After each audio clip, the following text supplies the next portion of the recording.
Tu es saint, sois le roi des rois. Tu es saint. Bonjour à tous.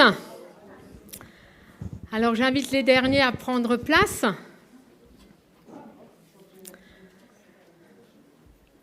Alors j'aimerais vous souhaiter à tous et à tous la bienvenue, particulièrement ceux qui sont de visite et aussi notre orateur du jour. En tout cas, soyez vraiment chez vous, sentez-vous à l'aise.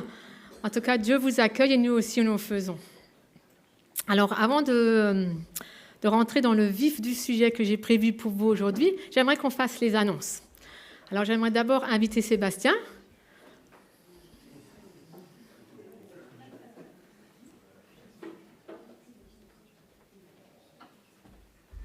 Bonjour tout le monde.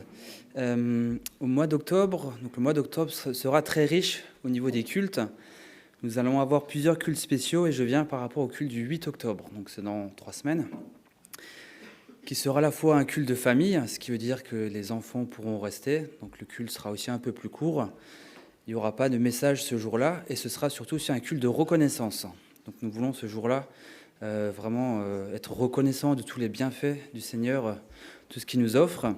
Et nous voulons aussi à cet effet décorer un peu l'avant de la scène, notamment les marches et le palier principal, en ramenant des choses de chez vous qui vous évoquent la reconnaissance. Donc je vous encourage vraiment tous, petits et grands, à penser à un objet qui vous évoque la reconnaissance, que ce soit quelque chose du jardin, je pense que vous allez tous trouver, que nous puissions vraiment faire en sorte que ce soit vraiment bien garni, bien décoré. Vous pouvez même ramener plusieurs choses si vous voulez. Et je laisserai aussi la possibilité à l'une ou l'autre personne de prendre la parole s'il le souhaite pour expliquer en quoi cet objet évoque la reconnaissance et pourquoi il est reconnaissant envers Dieu. Voilà, donc notez-vous, 8 octobre, pensez à ramener un petit objet qu'on pourra directement déposer à l'avant de la salle. Merci. Merci beaucoup. Alors, je continue en même temps avec cette annonce pour le culte du 15 octobre. Donc, il faut déjà noter, c'est le dimanche d'après. On aura un culte à thème. Et donc, vous pouvez inviter aussi autour de vous, aussi les non-croyants. Et le thème, ça sera « Que faire de son passé ?» Donc, il y aura des flyers derrière, donc vous pouvez les prendre aussi. En même temps, aussi un événement beaucoup plus proche, qui est le 30 septembre. Et j'invite Mélodie pour cela.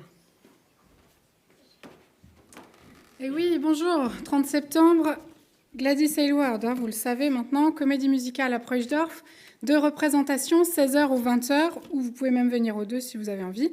En tout cas, n'oubliez pas de prendre vos billets, parce qu'avec toute la communication qu'on fait, ça va décoller, je pense et j'espère, ces prochains jours. Donc si vous n'avez pas encore vos billets, ne tardez pas à vous rendre sur le site pour les prendre. Je précise, parce qu'on m'a fait remonter quelques difficultés. Donc les billets, c'est sur Hello Asso. Vous connaissez peut-être par d'autres associations qui utilisent ça. Et Allo Asso fonctionne en demandant en fait des dons.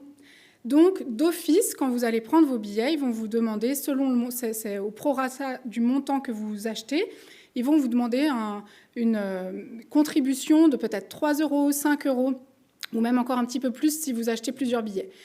Sachez bien, c'est écrit rouge sur blanc que vous pouvez modifier ça. Donc, ce n'est pas obligatoire de payer cette contribution supplémentaire. Si vous souhaitez soutenir Hello Asso, tant mieux pour eux. C'est ce qui permet à plusieurs associations, dont la nôtre, de pouvoir faire comme ça une vente et de faciliter tout ce qui est autour de la technique de transaction et tout ça. Mais si vous ne souhaitez pas, parce que vous trouvez que c'est déjà un certain prix d'acheter des billets, vous pouvez cliquer sur « Modifier » et descendre le montant qu'ils ont automatiquement proposé, par exemple 5 €, vous le descendez à 0 € et ensuite vous continuez l'achat de vos billets et vous payerez seulement le prix coûtant de vos billets. Donc faites passer le message autour de vous.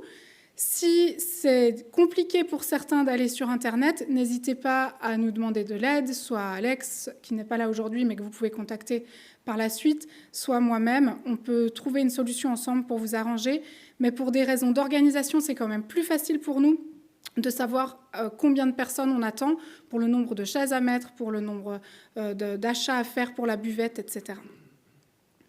Voilà, je vous encourage encore à inviter. Et avant ça, non, avant de vous encourager, je voulais d'abord vous remercier. On avait cette semaine la réunion pour faire le point. Vous saviez, il y avait des listes de besoins à l'arrière ces 2 derniers dimanches, avec beaucoup de tâches à pourvoir. Et j'étais encouragée de voir cette semaine, lorsqu'on a mis en commun avec les bénévoles de l'église de Durenbach et ceux de Souls, que finalement, il reste très peu de postes à pourvoir.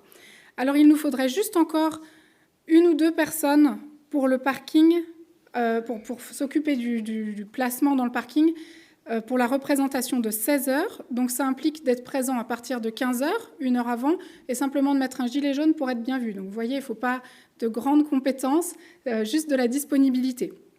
Également, une personne pour la représentation de 20 heures, ce qui implique d'être présent dès 19 heures.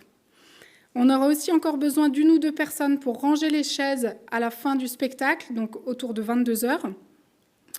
Et également encore 1 ou 2 personnes qui soient prêtes à venir servir le petit déjeuner pour les jeunes qui logeront à l'église.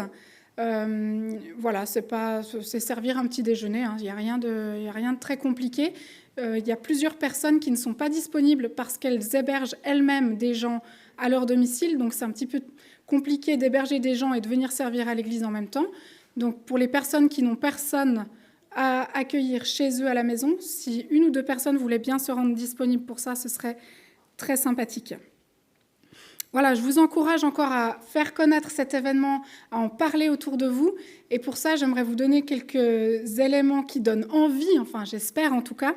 J'ai reçu le livre d'or aujourd'hui des représentations qui ont déjà eu lieu en Suisse et qui ont rencontré vraiment un grand succès. Et tous les messages qui ont été envoyés à la responsable, elle les a consignés. J'en avais pour plus de 20 pages de messages positifs à lire. Alors, évidemment que je ne vais pas vous les lire, les 20 pages ce matin, mais juste quelques échos pris ici ou là. Mes oncles et tantes ne sont pas chrétiens et ils ont été touchés aux larmes par la qualité du spectacle. Une de mes tantes m'a dit « La religion, ce n'est pas mon truc, mais des valeurs comme ça, c'est du concret. Je ne peux qu'y adhérer. » Un autre écho. Magnifique spectacle, histoire, scénario, costume, décor, scénographie, chorégraphie, musique, voix. On a beaucoup aimé. Bravo. Il y a également un chant qui parle des réfugiés. Le thème de l'accueil des réfugiés est un des thèmes abordés dans ce spectacle. Et une personne qui est réfugiée en Suisse, qui vient de Syrie, a écrit ce commentaire. « Merci pour les paroles du chant réfugié qui nous donne une voix. Je me suis sentie comprise, vue et entendue. » Voilà, encore 2 derniers. Le spectacle est vraiment magnifique, extraordinaire, époustouflant. Les adjectifs manquent. On a été émus, remués, mais aussi des rires, de la joie. Bref, une fantastique réussite. Et puis une dernière qui a été écrite par une dame de 80 ans. Donc quand je vous disais que c'est un spectacle qui peut toucher toutes les générations, je ne vous ai pas menti. Ça peut aussi bien concerner des enfants à partir de 6 ans à peu près, jusqu'à des personnes âgées. Et cette dame écrit ça. « Magnifique spectacle et histoire. Tout était beau. Les fonds d'écran, les décors, les costumes, la musique, même si c'était trop fort. Ça m'a fait chaud au cœur de voir des familles attentionnées, avec beaucoup de tendresse, dans la salle aussi. J'hésitais à venir parce que c'était un peu religieux, mais tout était excellent. » Donc vous voyez que même des personnes qui ne sont pas de nos milieux sont touchées par ce spectacle, par sa qualité, par les thèmes qui sont abordés. Donc vraiment, n'hésitez pas à inviter, pas seulement dans vos réseaux chrétiens, mais au contraire, davantage encore dans vos réseaux de collègues, la famille élargie, les amis, les voisins. C'est vraiment un spectacle qui va interpeller. Et je vous rappelle que c'est aussi pour nous, Église, vraiment un projet d'évangélisation. Donc, tous mes encouragements. Et pour conclure mon intervention, j'ai le plaisir de vous faire écouter ce matin quelques extraits de quelques chants, 4 chants du spectacle. Il y en a bien d'autres, mais ça vous donne une petite idée un petit peu du dynamisme de ce qui nous attend. Et puis, pendant qu'on écoutera, vous pourrez également regarder quelques photos de cette comédie musicale. Merci pour votre attention et merci pour votre soutien aussi dans la prière.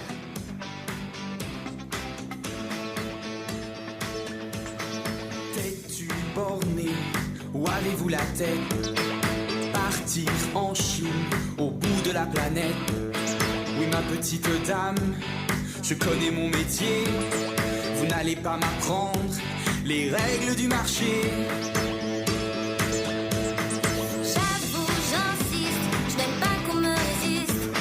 Je me sens prête à faire des sacrifices. Si moi je n'y crois pas, personne croira pour moi à ce rêve qui m'habite.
On nous voit sans nous voir, nos visages ont une histoire.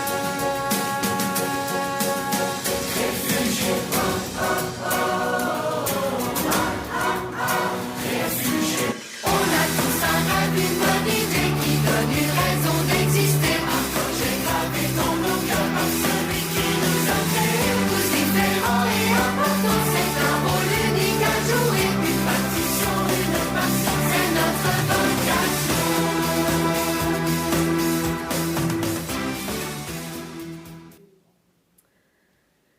Merci beaucoup. Alors j'espère que vous avez été motivés à vous inscrire et aussi à chercher plein de monde autour de vous. Ça serait vraiment dommage de louper ce beau spectacle. Alors pour le reste des annonces, je voulais juste encore parler de la cellule, enfin non pas de la cellule, de l'étude biblique qui commence donc ce mardi, donc ce qui aura lieu ici, donc à 20h. Alors je ne me rappelle plus le nom de la personne qui va venir. Voilà, merci beaucoup. Donc vraiment, venez aussi pour cette occasion. Sinon, le reste du programme est sur le programme de l'Église. Et pour les flambeaux, c'est pour samedi aussi. Donc, n'hésitez pas aussi à inviter. Voilà, je pense que pour les annonces, j'ai fait le tour. Alors, juste encore une petite précision, et ça concerne les enfants. Alors, je ne vais pas annoncer que vous allez quitter aujourd'hui lors du culte. C'est plutôt pendant le chant attaché à la croix que Evelyne, qui sera votre monitrice aujourd'hui, va se lever. Et donc, vous pouvez aussi partir avec elle si vous le souhaitez. Sinon, vous pouvez rester aussi avec nous. C'est aussi libre si vous le voulez. En tout cas, je ne dirai pas expressément que j'invite les enfants à sortir. Vous le savez que c'est pendant le chant attaché à la croix pour moi. Voilà. Maintenant, on passe au moment que j'aime le plus, c'est adorer notre Dieu. Alors, je ne sais pas si pour vous, la rentrée, pour les élèves, là, ça s'est bien passé, comment ça a été aussi pour les parents, pour les grands-parents, nouveau avec le cycle des enfants qui viennent de nouveau pour midi, pour manger, enfin, c'est toujours un peu de stress, je vous l'avais dit. Hein. Moi, aujourd'hui, c'est le 17, j'ai passé les 15 premiers jours, yeah. Ceux qui se rappellent, qui étaient là pendant le culte, la dernière fois. Les 15 premiers jours sont toujours difficiles pour moi. Avec 4 enfants, c'est toujours beaucoup de boulot.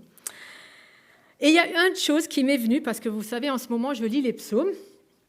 Il y a quelque chose des psaumes que j'aime beaucoup. Et c'est un mot qui revient d'ailleurs 71 fois. Est-ce que vous avez peut-être une idée d'un tout petit mot qui en général est insignifiant, mais qui revient quand même 71 fois? Pause. Yes! Yes. Alors vous allez me dire, non, elle est quand même terrible, Daniel. Après 15 jours de la rentrée, déjà, elle demande une pause. Eh bien oui. Je me suis dit vraiment, ce petit mot-là dans les psaumes a son importance. C'est vrai que les psaumes, c'est des choses qui étaient chantées. Alors on pourrait dire que finalement, c'est pour reprendre la respiration qu'ils ont mis ça dans les psaumes.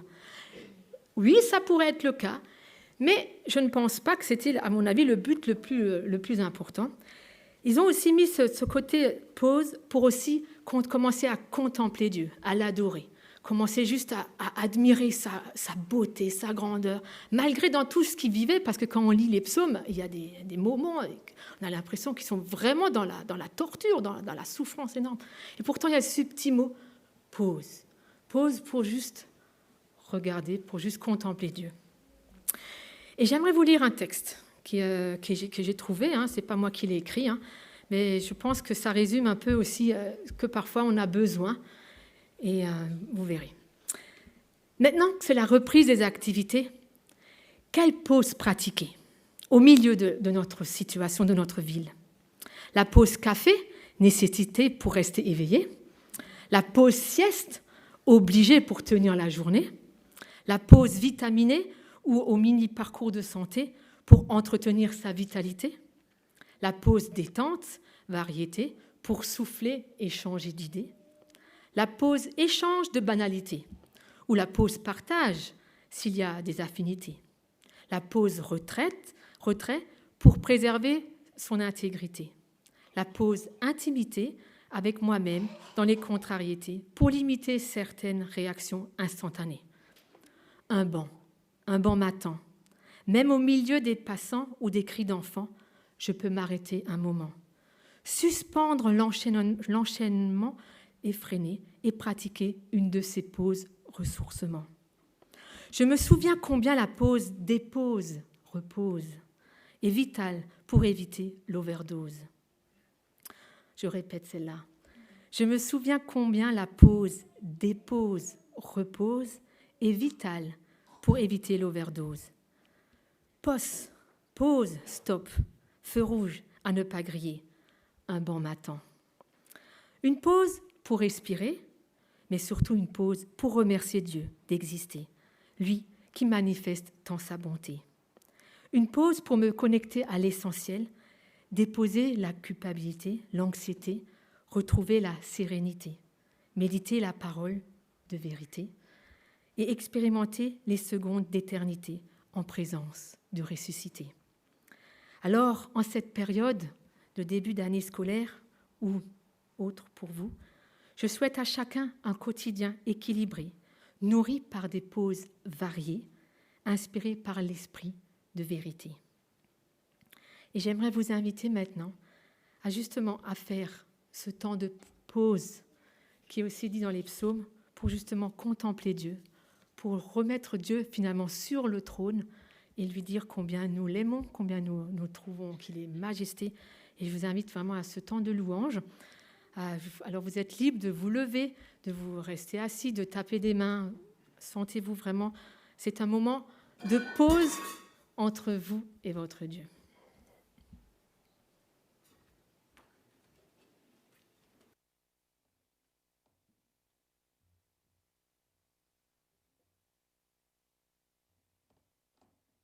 Il y a d'abord un premier chant où j'aimerais prendre vraiment pour inviter Dieu finalement à venir, qu'on lui laisse toute la place, qu'on s'arrête, oui, mais c'est lui qui va venir prendre la place. Laissons entrer le roi de gloire.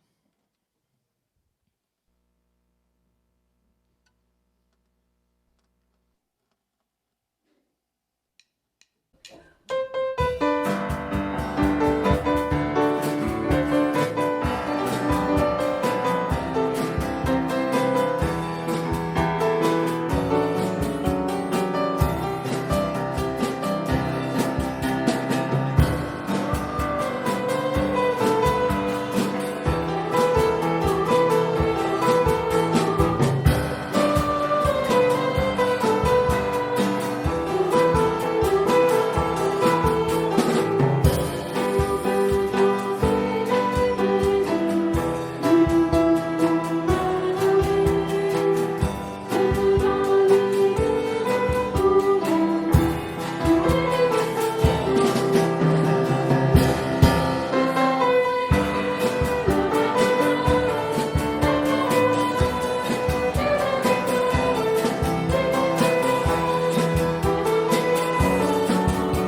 Nous voulons te laisser toute la place, Seigneur. Nous voulons te demander de venir et de remplir par ta présence, Seigneur.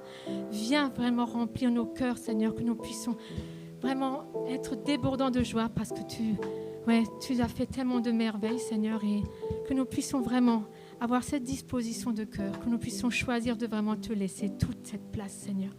Oh Seigneur, viens vraiment, viens accueillir les gens, viens Seigneur, viens dans la situation où ils sont, Seigneur, qu'ils puissent faire cette dépose, et qu'ils puissent déposer ce qu'il y a au fond de leur cœur, Seigneur, qui les trouble, pour justement faire ce repos et contempler ta face, Seigneur.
Seigneur, je veux vraiment te dire merci. Merci parce que tu es cette majesté par laquelle effectivement nous sommes lavés, purifiés, transformés, Seigneur.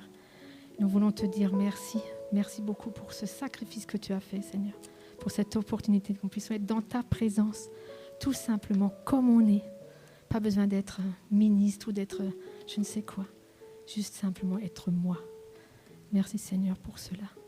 Que nous puissions, pour ceux qui le souhaitent, élever nos voix et louer ce Dieu, ce grand Dieu, ce Dieu majestueux, ce Dieu qui a tout accompli.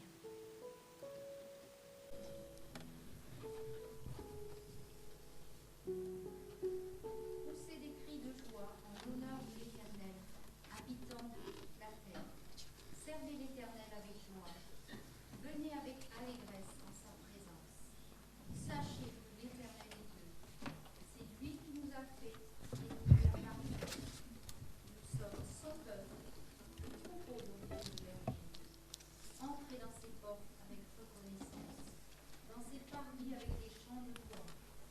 Célébrez-le, bénissez son nom, car l'Éternel est bon, sa bonté dure éternellement, et sa fidélité de génération en génération.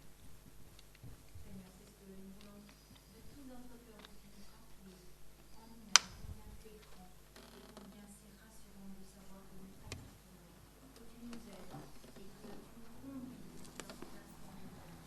Merci parce que nous avons pu célébrer ta grandeur, ta toute-puissance. Seigneur, nous voulons nous courber devant toi en t'adressant toutes les louanges de nos cœurs. Au nom de Jésus. Oui, ce matin, nous voulons te louer, t'adorer, te rendre gloire et reconnaissance, Père Céleste. Toi qui nous as aimés de toute éternité, toi qui nous as aimés avant que nous soyons, nous ayons le souffle de vie qui nous a déjà aimés. Seigneur, cela nous dépasse complètement de savoir qu'on appartient à Dieu qui est comme ça, Seigneur, un Dieu qui nous aime, un Dieu qui nous accueille ce matin tel que nous sommes. Nous n'avons pas besoin d'être différents de ce que nous sommes, mais tu nous accueilles comme on est, Seigneur, avec nos imperfections, avec nos fautes, avec tout ce qui nous appartient, Seigneur. Et ce matin, nous sommes heureux de pouvoir venir dans ta présence, heureux de pouvoir jouir de la communion avec toi. Merci pour le plus beau cadeau que tu nous as fait en Jésus-Christ, parce que tu t'es abaissé jusqu'à nous. C'est que tu nous as rachetés, tu as payé le prix fort pour chacun d'entre nous.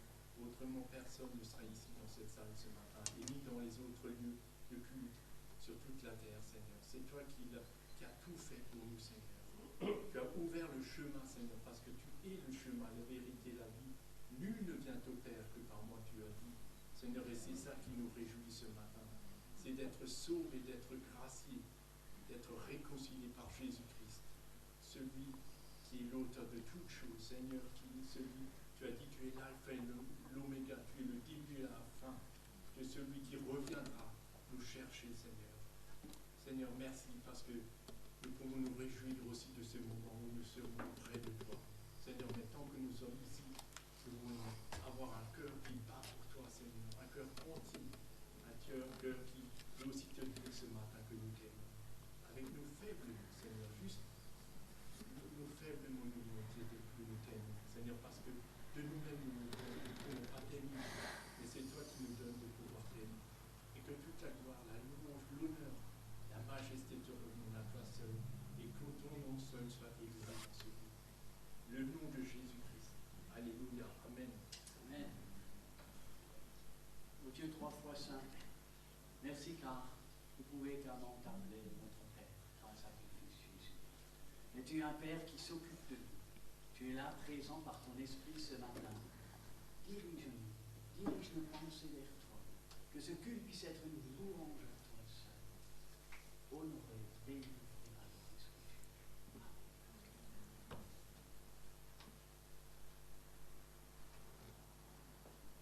Oui, Majesté, je te loue parce que tu es sauveur de mon âme. En toi je trouve grâce. Et je ne peux que te louer, te remercier, entendre ta présence et jouir de l'intimité que tu m'offres chaque jour. Gloire.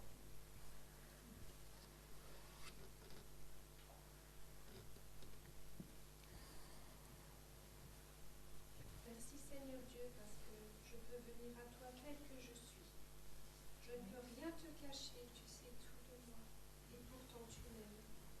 te loue pour ton pardon.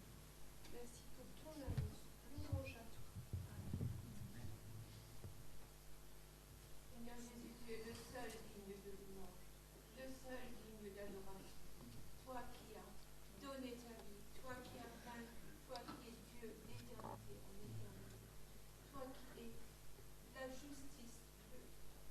Je n'ai vraiment, Seigneur, les mots ne pas pour exprimer qui tu es, mais je ne peux que te louer, t'adorer, te glorifier, parce que tu es vraiment ce Dieu merveilleux.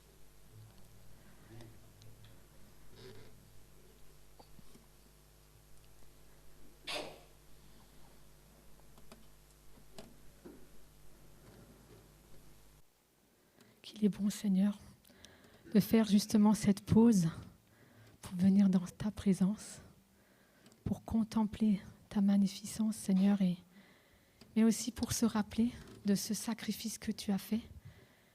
Et c'est vrai que nous allons prendre aussi le repas qui rappelle cela, et je voudrais vraiment chanter ce chant attaché à la croix avec tout ce que ça représente, Seigneur, tout ce que tu as pu subir et vivre pendant ce temps où tu étais là seul, cloué à ce bois, dans la souffrance extrême. Nous ne pouvons pas lui mesurer d'avoir porté tout le poids du péché, mais nous voulons venir dans cette présence de ce moment de Sainte Seine avec un cœur reconnaissant, attaché à la croix pour moi.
Alors j'invite ceux que j'ai demandé pour la distribution.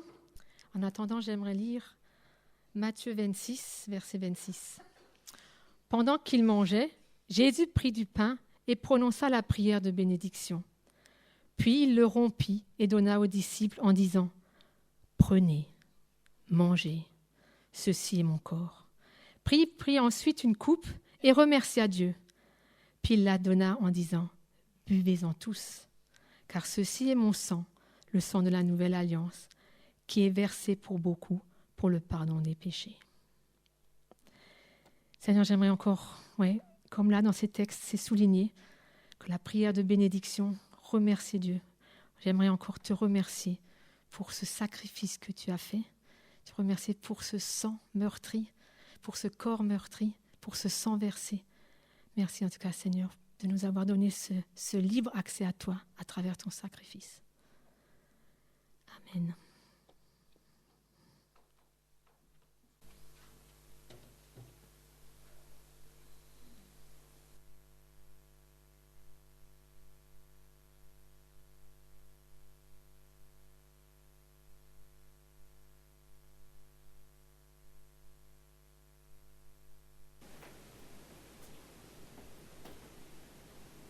Alors sentez-vous libre de prier ou encore d'entonner un chant comme vous le désirez.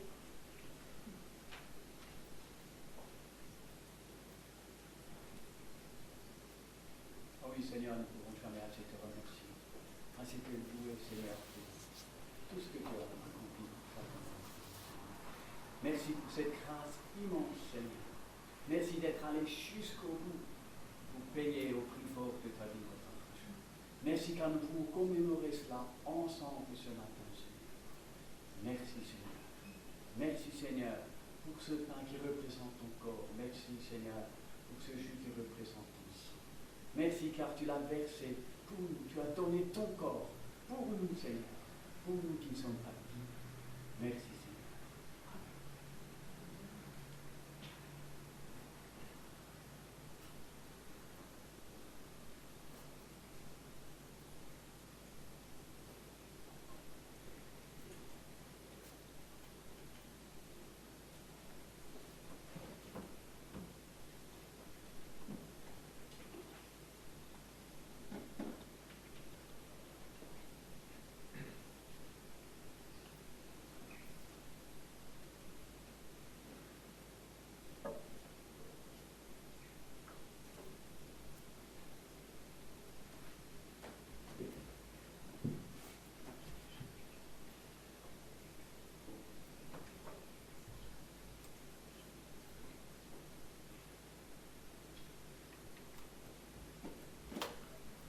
Quelqu'un peut entonner vers Jésus lève le ciel. Merci.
Seigneur, nous avons rien d'autre, Seigneur, nous avons toi.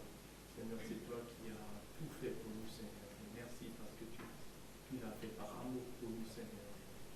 C'est vrai que nous sommes beaucoup plus que nous pensons, Seigneur. Nous sommes riches en toi, Seigneur. Notre vraie valeur se trouve en toi, Seigneur. Seigneur, c'est vrai, depuis que tu habites dans nos cœurs, tout a changé, Seigneur. Comme c'est dit, comme tu le dis, toutes choses anciennes sont passées, toutes choses sont devenues nouvelles. Seigneur, tu es celui qui transforme nos cœurs. Merci pour tout ce que tu as fait, Seigneur, pour tout ce que tu as accompli, Seigneur. Pour nous, Seigneur, et nous étions tous loin de toi. Mais toi, Seigneur, tu as tout fait pour nous réconcilier, pour rétablir la relation, Seigneur, avec le Père dans le ciel. Seigneur, nous pouvons que te louer, t'adorer, te rendre toute la gloire. Seigneur Jésus, amen.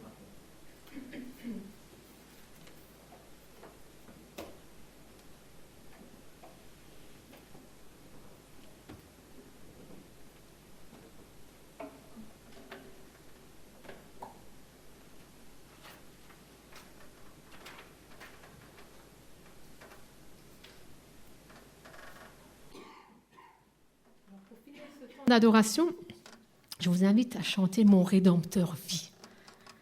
Alors vraiment, je vous l'invite à chanter comme une proclamation. C'est un chant dynamique, donc n'hésitez pas à bouger. En tout cas, vraiment que mon Rédempteur vit, qu'on le proclame.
Amen. Alors j'invite notre prédicateur du jour, il pourra aussi se présenter.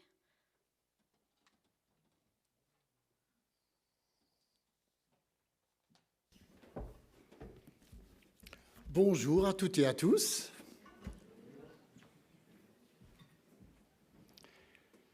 J'accuse la sœur qui a dirigé le culte d'avoir squeezé mon message.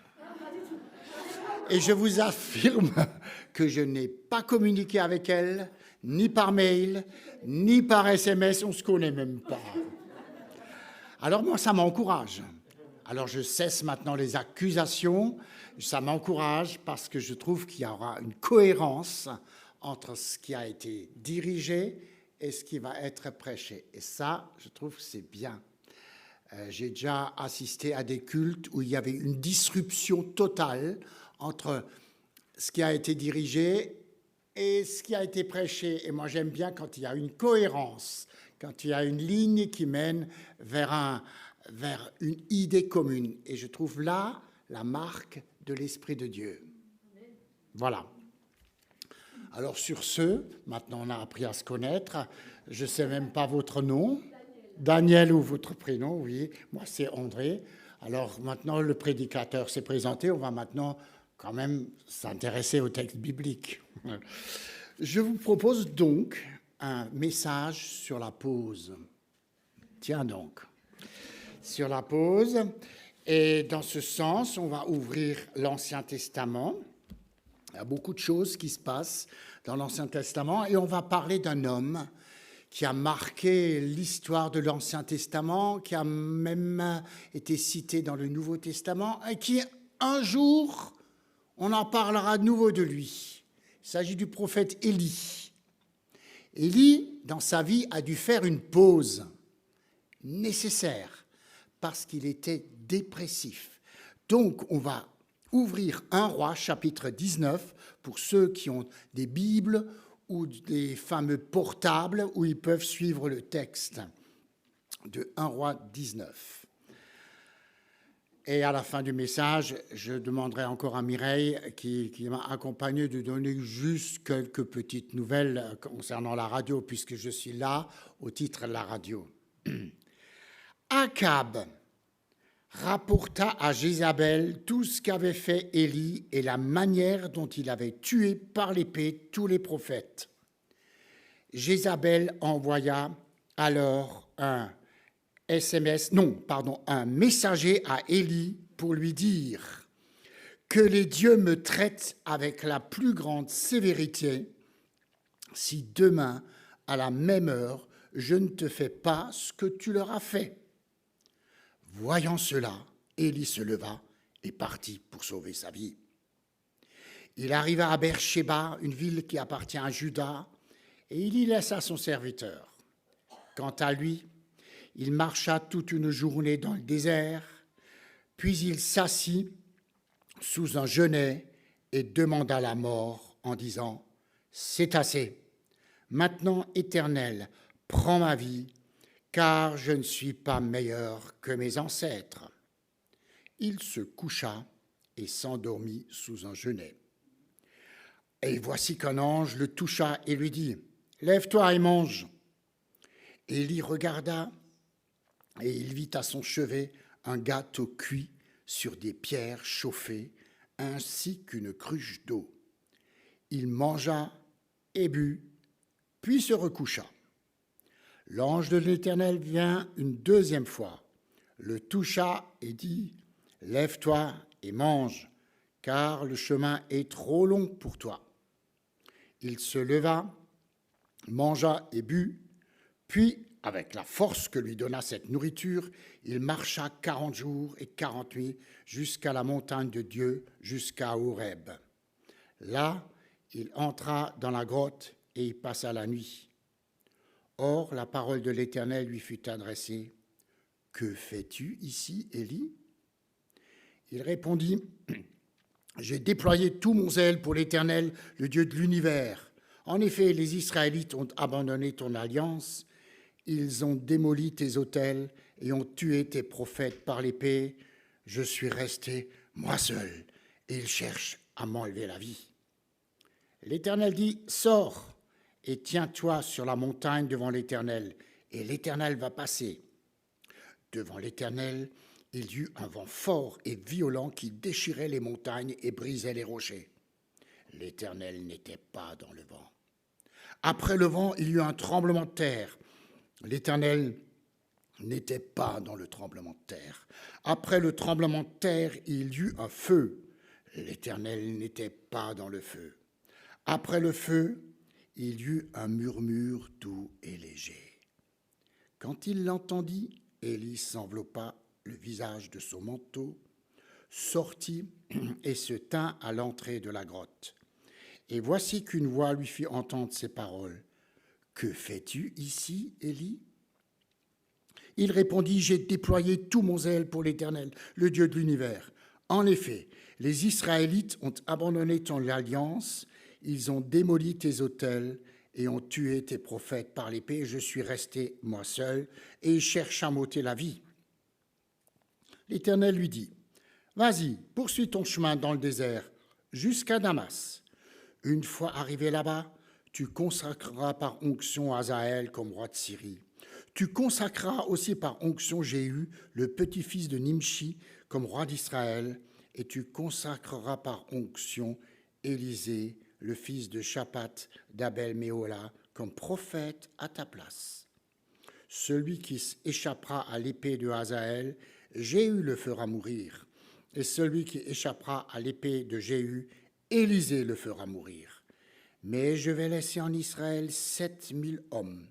Ce sont tous ceux qui n'ont pas plié les genoux devant Baal et dont la bouche ne l'a pas embrassé. » Quelle histoire, n'est-ce pas? Quelle histoire. Et si nous sommes issus de familles chrétiennes, je ne pense pas qu'il y ait ici des hommes et des femmes qui n'ont jamais été confrontés à cette histoire qu'on a racontée à l'école du dimanche, l'histoire de Élie, qui, au chapitre 18, a été confronté à 450 prophètes de Baal, et il les a égorgés un à un. C'était un peu choquant, toujours, ce que j'ai entendu là. Puis après, il y a eu ce chapitre 19, là. Moi, on m'en a parlé, mais c'était pour moi un peu flou, cette histoire. Je ne comprends pas qu'un homme de cette trempe, tout à coup, a pris la diagonale. Élie était pour moi un homme de foi, et il est un homme de foi par excellence, n'est-ce pas? Dieu a répondu à la prière d'Élie par le feu au chapitre 18, celui qui précède le chapitre 19 que nous allons voir ce matin. Et ce feu a tout consumé, a mis toutes les choses d'équerre. Et il était confronté directement au roi Akab, le roi Akab qui était un des pires rois que Israël a produit. C'était un homme sans caractère, faible, irrésolu, dominé et excité au mal par l'infâme épouse qu'il avait, une virago de la pire espèce.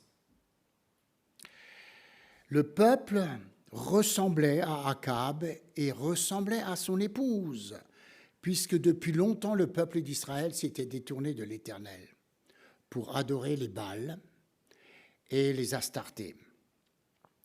Et ce qui a entraîné cette adoration d'autres dieux a entraîné ce qui était marqué dans le chapitre 28 du Deutéronome par Moïse, un illustre prédécesseur de Élie.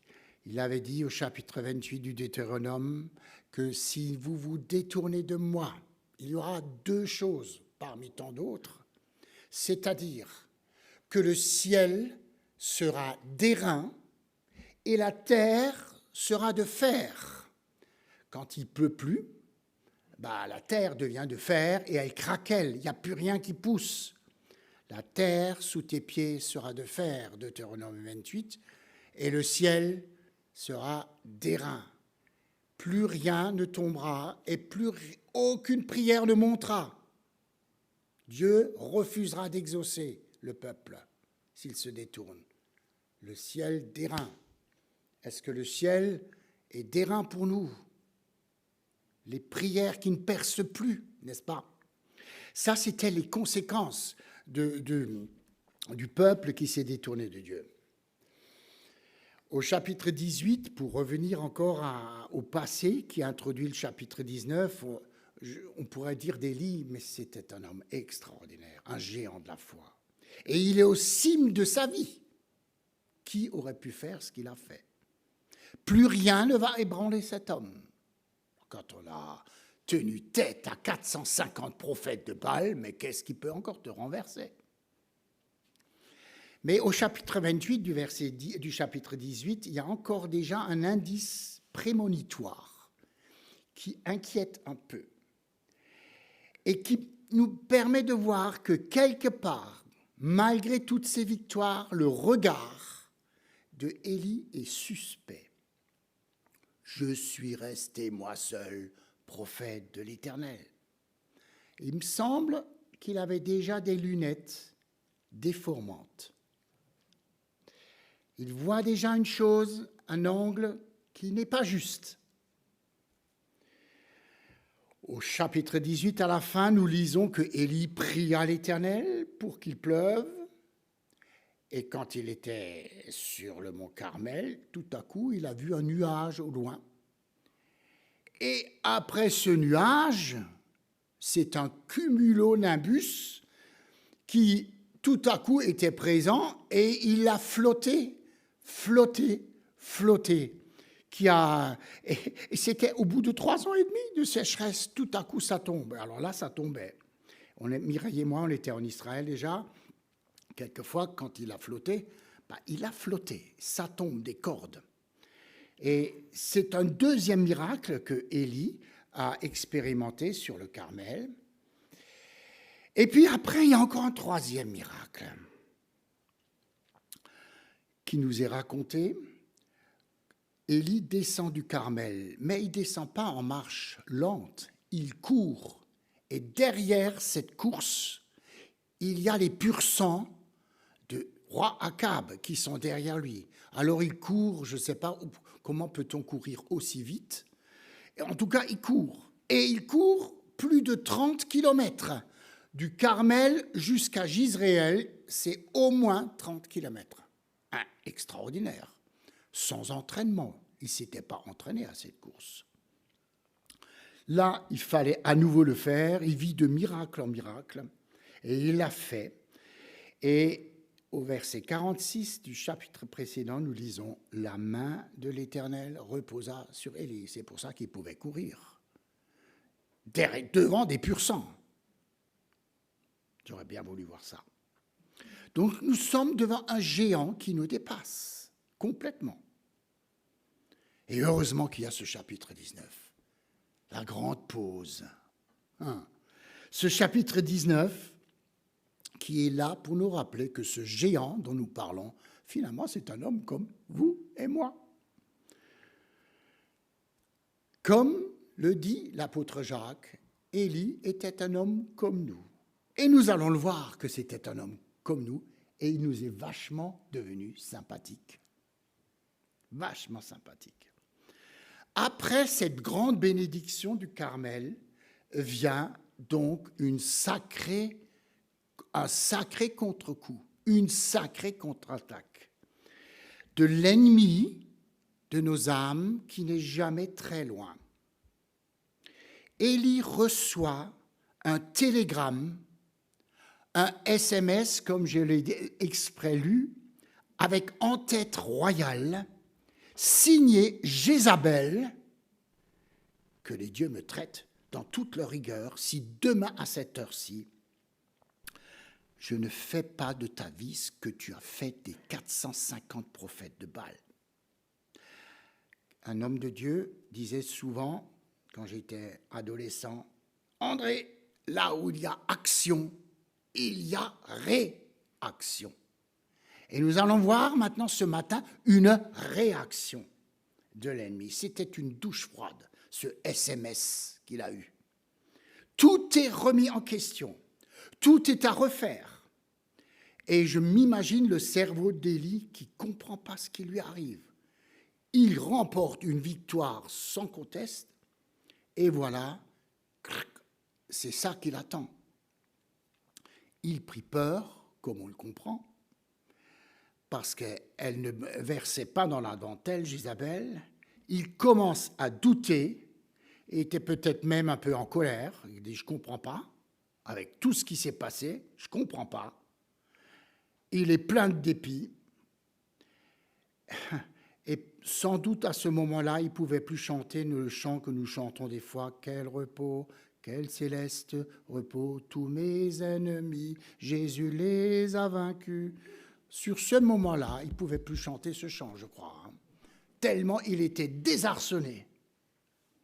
Et cette lettre assassine est vraiment la goutte d'eau qui a fait déborder le vase. Et c'est quand même pas la première fois que le prophète est menacé par le couple royal. Nous voyons, comme l'a dit un jour le responsable de la FEF, qui est maintenant retraité, Maurice Descaires, nous voyons qu'il disait « Nous avons en Élie un grand craque qui craque. » Un grand craque qui craque. Les plombs sautent, comme on dit dans notre jargon actuel, et Élie plonge dans le découragement et dans la dépression. Et il s'est dit, en d'autres mots, mon ministère, quelque part, ne vaut rien, puisque, après toutes les victoires que j'ai remportées, Jézabel persiste et signe.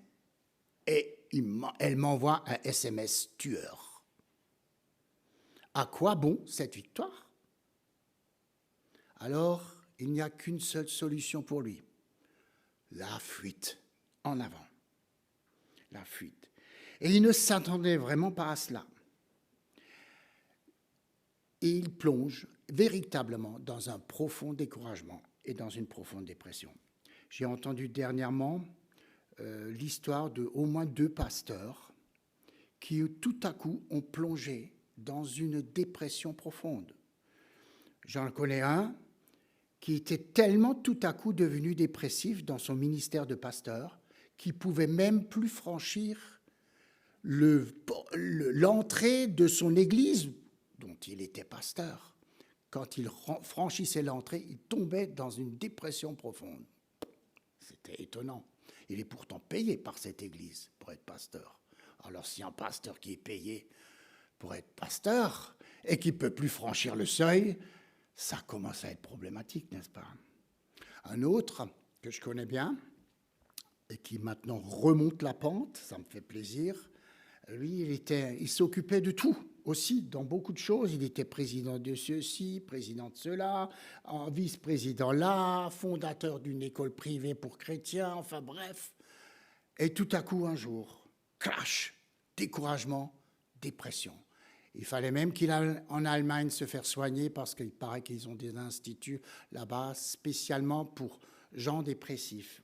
Un peu mieux que nous, quoi. Et donc, il a dû vraiment arrêter pendant près de 2 ans son ministère. Il n'a plus prêché, ne pouvait plus.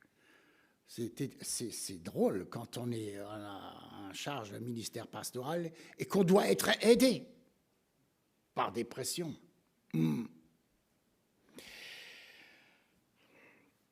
Élie prend donc la diagonale. Et cette semaine, j'ai relu un livre que j'ai trouvé qui vraiment me dit, ça n'arrive pas juste à quelques-uns, ça peut nous arriver aussi. J'ai lu le livre de Ronald Dunn, pasteur américain, qui a écrit ce livre « Quand le ciel est silencieux ». Et il a plongé lui-même pendant 10 ans en dépression suite au suicide de son fils. Lui, pasteur, son fils qui se suicide. Et il disait ceci, comme pour Élie, « Ce ne sont pas les problèmes quotidiens, je le cite, qui transforment notre paradis en champ de bataille. Ce sont les agressions sournoises. Nous ne sommes tout simplement pas préparés au virage serré que la vie nous impose, ces tournants inattendus sur notre route. Au moment précis où nous commençons vraiment à contrôler notre existence, nos mains s'engourdissent et nos points d'exclamation s'arrondissent en points d'interrogation. L'inattendu et l'inexpliqué, voilà ce qui nous déséquilibre. Et nous sommes pareils. Quand nous sommes pris par une chose inattendue, nous sommes déséquilibrés. Et ici, avec Élie, il était pris par une chose absolument pas prévue au programme.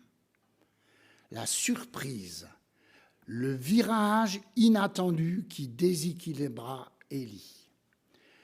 Et bien sûr, cette missive de la reine propulsa Élie à sauver sa peau, comme nous le comprenons bien. Et là, curieusement, c'est bizarre ça, Élie ne demande pas l'avis du Seigneur. Alors que son regard dans les chapitres précédents et les chapitres qui vont suivre est si bien orienté, quand il était terré au bord du torrent de Kérit, pendant 3 ans et demi, il avait toujours le regard sur l'Éternel. Et là, au Carmel, il vient de remporter une victoire incontestable. Là, tout à coup, il se déséquilibre, il perd le nord et il se dirige vers le sud d'Israël, vers Beersheba, au sud de Juda. Après la victoire du Carmel, sa fuite devant la menace de Jézabel constitue une défaite, vraiment, d'autant plus cuisante qu'elle touche un géant qui n'a jamais reculé sur un champ de bataille. Et la Bible a noté, introduit un roi 19 par ce commentaire, Élie s'était senti fort en Dieu et il va faire maintenant l'expérience de sa propre faiblesse. Dieu a travaillé par lui d'une manière extraordinaire. Maintenant, Dieu commence un autre programme. Il va travailler en lui. Avant, il a travaillé par lui. Maintenant, c'est en lui que ça va se passer. David, un jour, s'est exclamé « Comment les héros sont-ils tombés au milieu du combat ?» Quand Jonathan, son ami, est tombé, et Saül, comment une chose comme ça était possible? Parce que, comme le dit Jacques, c'étaient des hommes comme nous, sujets au dérapage et au décrochage du regard. Et Paul répond à tout cela par un avertissement très précis et très pertinent pour nous ce matin. Que celui qui est debout prenne garde de ne pas tomber. Ah, nous connaissons ça. Car se croire debout, c'est probablement déjà être pratiquement à terre. Après une bénédiction avec Dieu, si nous en avons, et j'espère que nous en avons, nous sommes particulièrement vulnérables. Et Satan n'en rate pas une. Il n'en rate pas une. Satan est toujours actif. Il n'est jamais en congé payé et ne cotise dans aucune caisse de retraite. Aucune. Et Élie a oublié l'avertissement de son ancêtre Moïse, un autre homme de sa trempe, qui, quand il bénissait Israël, Moïse a toujours dit que l'Éternel te bénisse et te garde. Moïse n'a jamais dit que l'Éternel te garde et te bénisse. Et pourquoi? Il y a une logique derrière ça. C'est quand Dieu nous bénit, nous avons spécialement besoin d'être gardés. C'est dans ce sens que ça marche. Quand Dieu nous bénit, nous avons besoin d'être gardés. Pourquoi? Parce que quand on est béni et qu'on ne fait pas attention, on a beaucoup de mal à mettre nos chaussures parce que nos chevilles ont tendance à enfler. Alors il faut qu'on aille acheter des nouvelles chaussures. Les anciennes ne vont plus. Ah oui, quand on est sujet d'une bénédiction de Dieu, on a tendance à cela, n'est-ce pas? Élie sombra dans la dépression et le découragement si profond qu'il demande « So, maintenant, je ne veux plus vivre, je veux mourir ». Et un indice qui ne trompe pas, ce qu'on a lu, de son agonie intérieure, quand il est arrivé à Beersheba, il a laissé son serviteur planté. Il lui a dit « Écoute, je ne sais pas s'il lui a dit « Inscris-toi à la NPE, mais je n'ai plus besoin de toi, je vais être seul. » Le dépressif veut être seul. Le dépressif s'isole. Il veut plus de gens à côté de lui. Il veut être pour lui. Il veut être seul. C'est le signe d'un dépressif. En écrivant ces lignes, j'ai pensé au missionnaire James Fraser et j'ai relu son livre « Fleuve de lumière ». James Fraser est un missionnaire qui a évangélisé les Lissous, une tribu qui adorait les démons. Cette tribu était dans le sud de la Chine, dans le Yunnan, près de la frontière birmane. C'était il y a 100 ans à peu près. Alors qu'il était en place depuis 5 ans et que les premiers Lissous commençaient à se convertir, tout à coup, petit à petit, ceux qui s'étaient convertis sont tous retombés pratiquement dans leur ancienne vie. Et pour James Fraser, c'était un échec complet. Il était soudain pris d'un découragement énorme. Et alors qu'il arpentait les montagnes du Yunnan, de l'Himalaya, souvent, quelquefois, il franchissait des sentiers dangereux, il voyait des ravins profonds. Et tout à coup, dans son découragement, une voix, un semblant de voix se fait entendre. Écoute, et si tu te penchais un peu en avant pour voir dans ce ravin, tu sais, ça serait un accident de service. Personne ne remarquerait que tu as voulu te suicider. Vas-y. Il devait lutter contre la pensée d'en finir une fois pour toutes. Peut-être vous avez aussi déjà connu ce truc intérieur où vous devez lutter. Oh, j'ai plus envie de vivre, si seulement il y aurait quelque chose qui pourrait finir. Et James Fraser, ses pensées lui disaient aussi que, oh, tu sais, tu t'es engagé là dans la mission, c'était pas pour toi. C'était que le produit de ton imagination. Tu as cru que tu as eu un appel de Dieu, mais ce n'était pas vraiment un appel. C'est difficile quand on est missionnaire et quand on est confronté à ce genre de pensée. Jour après jour, dit James Fraser, nuit après nuit, il luttait contre le doute. Je me suis planté. Jusqu'à ce qu'il réalise, suite à un courrier qu'il a eu d'Angleterre, que c'est finalement le diable, celui qui n'est jamais en congé payé, n'est-ce pas, qui lui donnait ce genre de pensée et qui devait opposer une réaction énergique. En s'appuyant sur la croix, il devait lui dire « Va-t'en, Satan ». Et il écrit cela. Notre Seigneur n'a pas mâché ses mots pour résister au diable. « Retire-toi, Satan ». Et moi qui dépends humblement de lui, je cite toujours, j'ai fait de même. J'ai parlé à Satan dans ces moments-là, prenant comme arme les promesses de l'Écriture. Et cela a fonctionné. Aussitôt, l'accablement qui m'oppressait a commencé à se dissiper. Et il fallut apprendre progressivement à se servir de cette arme nouvellement découverte, la résistance. Revenons à Élie, après James Fraser. Il s'assit sous un genêt et dans un cri, il réclame la mort. Pour lui, on a lu, il alla dans le désert où après une journée de marche, il s'assit sous un genêt et demanda la mort en disant « C'est assez. Maintenant, Éternel, prends mon âme, car je ne suis pas meilleur que mes pères. » Élie montre sa vulnérabilité comme nous en avons. D'abord, il tremble devant Jézabel et ne trouve de parade que la fuite pour sauver sa vie.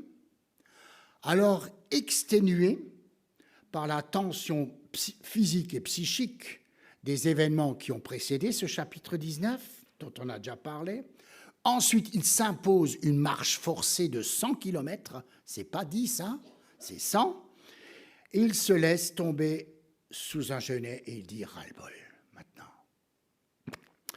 À l'instar de Jonas, lui aussi, qui déçu par Dieu de ce qu'il a accepté le repentir des Ninivites, lui aussi, il ne s'est pas assis sous un genêt, mais sous un ricin, Il a demandé la mort. C'est pas possible. 2 prophètes de la Bible qui disent ras-le-bol. Vous l'avez jamais dit? C'est aussi le cri de beaucoup d'enfants de Dieu qui, par exemple, devant une maladie qui s'éternise, devant les épreuves et les vicissitudes de la vie, qui n'arrêtent pas, s'expriment comme ces hommes. J'en en peux plus, j'en ai marre, c'est assez. Et en disant ça, Élie devient très sympathique, un homme comme nous, qui a ses limites et qui à un moment dit « je n'en peux plus ». Et c'est assez, Éternel, prends ma vie, c'est pas qu'un dérapage verbal, c'est beaucoup plus profond. Et ici, quelque part, nous soulevons un lièvre. Parce que je me mets à la place d'Élie. Si j'avais quitté, en quittant le Carmel comme lui, j'aurais pensé aussi, je suis peut-être le meilleur. Et Élie disait là, dans son désespoir, c'est assez, Éternel, je ne suis pas meilleur que mes ancêtres. Ah bon? Ah, parce que tu croyais que tu étais le meilleur? Ah, ici, il y a quelque chose de plus profond qui génère sa dépression. Croire qu'on est le meilleur. Il a déployé son zèle devant l'Éternel. Et la catastrophe qui courait sur les talons du succès l'a très vite rattrapé dans la descente du Carmel. Le meilleur vient de se casser les dents sur un très gros morceau qui s'appelle Jézabel et qui lui a porté l'estocade. Le meilleur vient d'être envoyé au tapis. Mais Dieu n'avait pas fini avec Élie. Et c'est à cet instant précis, au moment où Élie est au bout des ressources, que Dieu intervient. Élie, dans ce moment-là, avait envie de dormir. Il s'est réfugié dans les bras de Morphée et Dieu allait intervenir. Et avec quel tact il intervient, le Seigneur? À son réveil, il ne lui fait pas la morale. Pas du tout. Il invite son serviteur auprès d'un bon repas. Wow. Délicatement, un ange cuisinier du Seigneur le touche. Remarquez, la Bible dit, il le touche. Il ne lui donne pas un coup. Il le touche délicatement pour qu'il se réveille. Et il lui sert un repas, un excellent repas bédouin du désert. Un repas mitonné pendant le sommeil du prophète et accompagné d'une bonne cruche d'eau fraîche. En son réveil, il ne l'accable pas de reproches, ne lui fait pas un cours de théologie, un message d'une demi-heure, il ne lui fait pas un message, et il lui mange. Et il lui dit pas, tu sais, Élie, si tu es dans cet état, mais c'est quand même la conséquence de ton péché. Hein? Tu n'as pas regardé au Seigneur et maintenant tu as ce que tu mérites. Ah non, non, non, non, pas du tout. Pas de cours de morale. Il lui fait une plancha dans le désert. Mais c'est super, ça. Et puis, ce qui est encore étonnant, après, Élie, après ce bon repas, il avait de nouveau envie de dormir. Et l'ange lui dit pas, hé, maintenant que je suis avec toi, tu dois... Hein? Non, tu as envie de dormir? Ah ben, tu dors. Et Élie se recoucha. C'est incroyable, notre Seigneur, n'est-ce pas? Il tient à ce que son serviteur soit retapé sur 3 plans, physique, psychique et spirituel. C'est pour ça qu'il le laisse dormir. Ah, t'es fatigué, oui, on comprend. Alors couche-toi et dors. Le Seigneur l'a d'ailleurs aussi fait avec ses disciples, quand ils étaient bien revenus avec leur mission. Il a dit, venez maintenant, on va se mettre à part, on va se mettre au vert, on va se reposer, Pause. Tiens donc. Sommeil, repos, nourriture. Et maintenant, il l'invite à une marche, n'est-ce pas? Du sommeil, de la nourriture, encore du sommeil, encore de la nourriture, servi au restaurant de chez l'Ange Bocuse. Et puis, il l'invite à dire 40 jours de marche. C'est long, 40 jours de marche pour faire entre 300 et 400 kilomètres pour parvenir jusqu'à Horeb, c'est-à-dire au Sinaï de Moïse. Et André Chouraki, qui est un théologien, commente cette marche prévue par l'Éternel. Il dit ceci, je lis, « En général, un marcheur normal met 2 semaines pour parcourir entre 300 et 400 kilomètres. Or, son voyage va durer 40 jours et 40 nuits. Il s'agit donc d'une marche au ralenti. Marche au ralenti. Après, sommeil, repos, sommeil, puis marche au ralenti. Quelle thérapie divine, quelle psychologie divine pour retaper son serviteur. Voilà qui contraste avec la course contre la montre qu'il s'était imposée lors de la descente du Carmel où il précédait les purs sangs. Sommeil réparateur, alimentation tonifiante, exercice physique et régulier, pas d'excès, sont au programme d'une excellente cure de repos que lui prescrit le Seigneur, entièrement pris en charge par la caisse d'assurance maladie céleste qui n'est jamais en déficit. Ça, c'est de la thérapie, n'est-ce pas? Maurice Ray a écrit un jour « Le repos, la pause, n'est-ce pas, est effectivement l'antidote au stress, aux tensions, à l'épuisement psychique qui sont à l'origine de beaucoup de dépressions. L'ordre donné à Élie d'avoir à marcher 40 jours contribue d'une part à l'éloigner de Jézabel, d'autre part à rétablir par la marche, son équilibre spirituel et psychique menacé. Quant au repas auquel Élie est invité, il représente un double aspect de ce repos. D'une part, il restaure la personne, d'autre part, les anges qui les préparent évoquent la thérapie d'accompagnement affectif, compréhensif, compatissant, patient dont la personne en dépression a besoin. Quand une personne va mal, quand elle est dépressive, quand elle n'a pas le moral, ce n'est pas en lui faisant la morale qu'on l'aide vraiment. Comment traitons-nous ceux qui sont parmi nous, qui ne sont pas bien, qui n'ont pas le moral? Ce n'est pas en leur faisant ça qu'on va les aider. En montrant de la compassion, en montrant de la compréhension, en leur permettant le repos, de l'exercice, l'invitant à venir peut-être marcher, voilà, faire une balade. C'est comme ça qu'on retape les gens qui n'ont plus le moral, mais pas par un cours de théologie.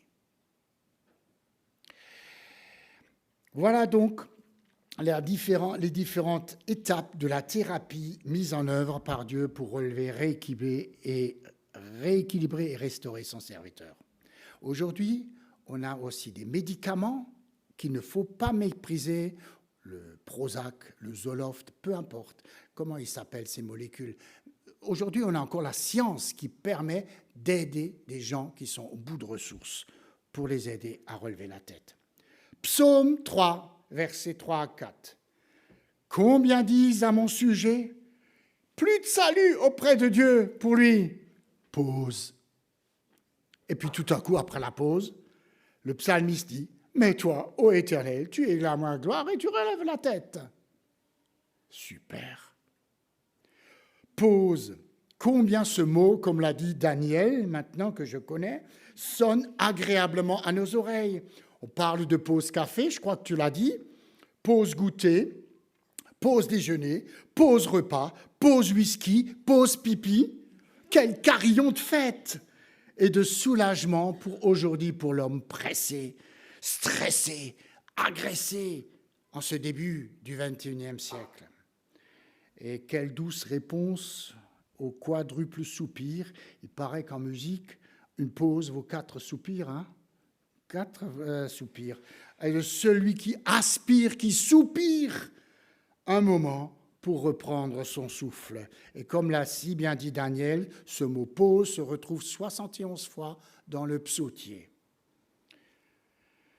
C'est dans le calme et la tranquillité que sera notre force, dit un des psalmistes. Le psaume 3 continue au verset 5 à 6. « De ma voix, je crie à l'Éternel, et il me répond de sa montagne sainte. » Pause. Ah bon? Oui. Quand il te répond, fais une pause. Je me couche après et je m'endors en paix. Je me réveille, car l'Éternel est mon soutien après la pause. Dieu n'a pas repoussé Élie, même s'il a pris la diagonale, et il ne nous repoussera pas non plus. Il ne fera pas notre procès d'hier, ni le procès d'avant-hier. Il propose des aliments spirituels pour avoir la force de continuer notre marche sur le chemin qu'il a tracé. Et comme le dit Jésus à l'église de Pergame, « Je te vais te nourrir de manne cachée. » Et on va le voir, quelle manne cachée. Il l'a nourri, le Seigneur. Des versets peut-être de la Bible qu'on lit depuis tant d'années et qui deviennent tout à coup vie. Ça, c'est la façon de procéder du Seigneur. Et il nous propose la cruche d'eau vive pleine de promesses de Dieu dans laquelle nous pourrons boire à longs traits. Élie arrive donc, il veut proposer une marche, à Horeb. Une marche de 400 km en 40 jours, 40 nuits. Visiblement, ce repas que lui a préparé l'ange Bocuse lui a donné une de ses énergies pour pouvoir marcher après sa dépression. Et il se réfugie dans une caverne. Était-ce la même que celle où Moïse a été caché lorsque Dieu a passé, qu'il a mis sa main et il a pu voir Dieu de derrière? On ne sait pas, la Bible ne le précise pas. En tout cas, ici, la voix de l'Éternel se fait entendre. « Qu'est-ce que tu fais ici, Élie ?» Et le ton de l'Éternel semble apaisé. Dieu ne semble pas en colère. Pas de représailles, pas de reproches, de représailles sévèrement admonester un homme qui s'est dégonflé. Avec Dieu, le découragé, peut-être il y en a parmi nous, avec Dieu, le découragé ne risque ni l'ensevelissement, ni l'écrasement, ni la décapitation, ni l'asphyxie, ni la noyade. Et c'est un peu comme si Dieu s'asseyait à côté de lui pour aborder calmement la dimension spirituelle de la crise dans laquelle son serviteur patauge depuis plusieurs semaines.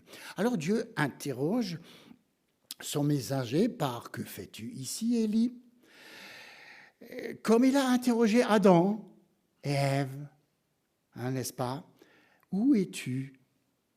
C'est fou, en quelques mots. Dieu confronte les personnes à eux-mêmes. Et en parfait pédagogue, il fait ce que Mélodie nous a partagé tout à l'heure. Il lui propose un son et lumière. 4 sons et lumières. Pas Gladys, mais un son et lumière que lui fera l'Éternel lui-même. Alors, que fais-tu ici, Élie? 2 fois Dieu lui dit. Et Élie, la première fois, répond à côté. Il répond, qu'est-ce que tu fais ici? J'ai déployé mon zèle pour l'Éternel, le Dieu des armées, car les enfants d'Israël ont abandonné ton alliance, ils ont renversé tes autels, ils ont tué par l'épée tes prophètes. Je suis resté moi seul et ils cherchent à m'ôter la vie. D'accord, Élie, d'accord, mais tu ne réponds pas à la question de Dieu. Il répond à côté. Et c'est comme si ses pensées étaient ailleurs que répondre à la question précise de l'Éternel. Il est tellement obnubilé par ce qui s'est passé après le Carmel qu'il est incapable d'analyser la question qui lui est posée. Sa réponse aurait dû être clairement « Je fuis, Seigneur, je suis en fuite. parce que j'ai peur de Jézabel. Je suis découragé et j'ai perdu confiance. Ça, c'était la réponse que Dieu attendait. Et un peu comme Élie, nous avons un peu toujours des excuses pour cacher la vérité. Et ce sont souvent que des dérobades, des détours par lesquels nous répondons au Seigneur. La réponse d'Élie pourrait être aussi celle que nous donnons des fois et quand Dieu nous pose la question « Que fais-tu, enfant de Dieu, sur ce chemin d'indépendance, de désobéissance, de démission ? Que fais-tu ici, chrétien, en cédant au doute, au découragement, alors que le Seigneur te convie en cet instant même que tu lui dises tout réellement et qu'il te donne tout. David a dit un jour, tu veux que la vérité soit au fond du cœur.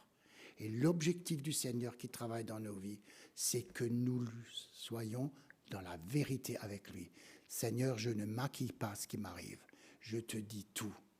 C'est ça la réalité de mon problème. Donc, l'Éternel lui fait passer un son et lumière. D'abord, terrible, une tempête qui fend les rochers, un tremblement de terre. Et chaque fois, de ces deux choses majestueuses, l'Éternel n'était pas là-dedans.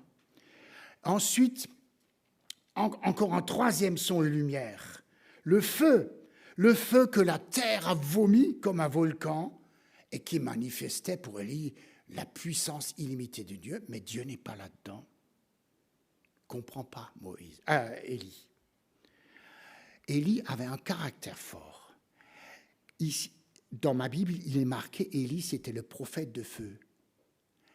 Élie, c'était aussi un homme qui faisait trembler.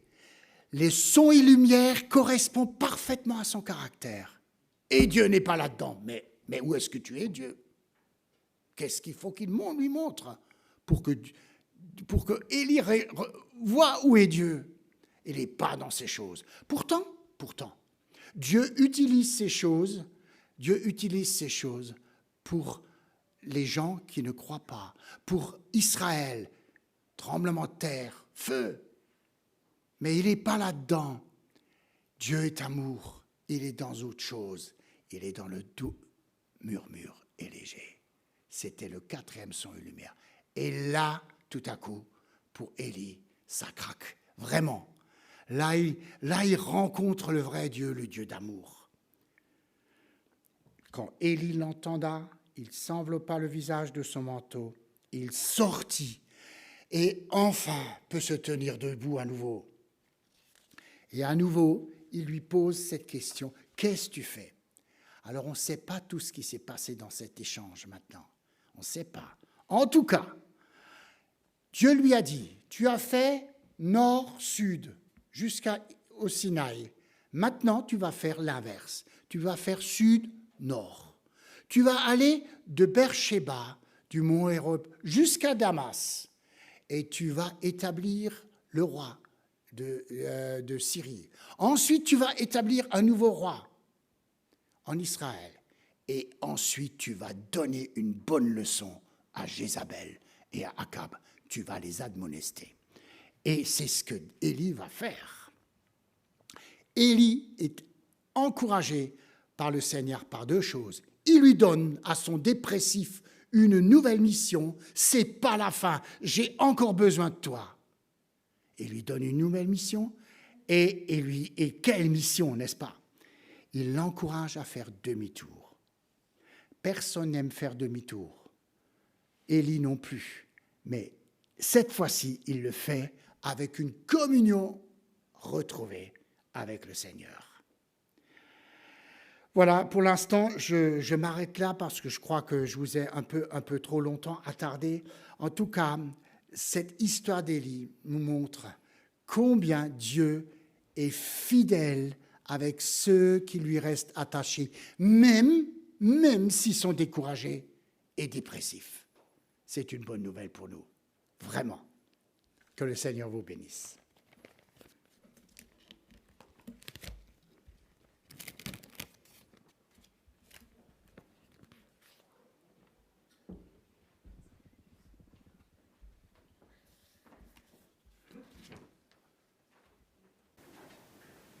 Merci beaucoup pour ce texte et effectivement cette nécessité qu'on a aussi de faire une pause. Alors, on va juste encore prendre un dernier chant. C'est vrai que ça va vous paraître bizarre que j'ai choisi ce chant, parce que ce n'est pas un chant de bénédiction, encore moins un chant de clôture. Mais justement, je pense que ça fait justement écho à ce qu'on a justement entendu. C'est que parfois, effectivement, je dirais, enfin, le mot même parfois n'est pas tout à fait juste.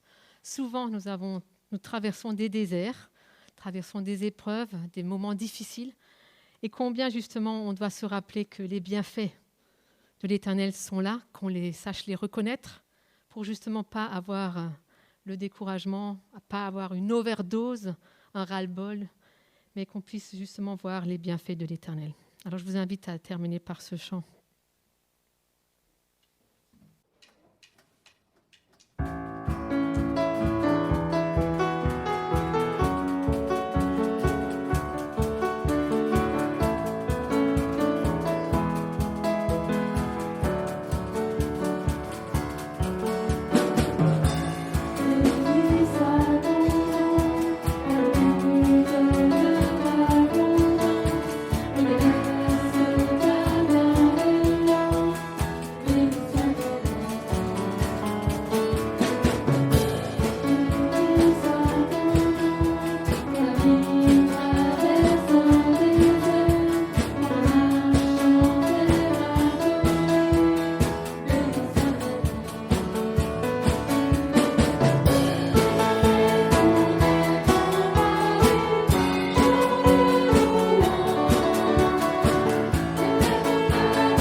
Que c'est vrai que vous aviez dit que vous donneriez quelques nouvelles de la radio, et donc non, pas de nouvelles.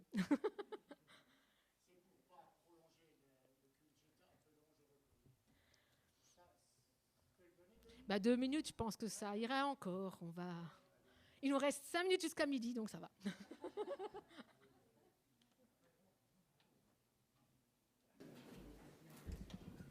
Bon, c'était même pas prévu. Il m'avait pas dit que je... Alors, courtement, donc, je suis à la retraite depuis janvier 2022. Mais retraitée active, j'ai repris le travail et j'aide Sébastien. Et donc, je fais aussi des émissions pour Mulhouse. Les émissions de la nuit, maintenant, à partir de... Je faisais le 20-22 heures et là, je fais le minuit 5 heures. Ça me fait 25 émissions en plus. Alors, j'ai quand même longtemps réfléchi.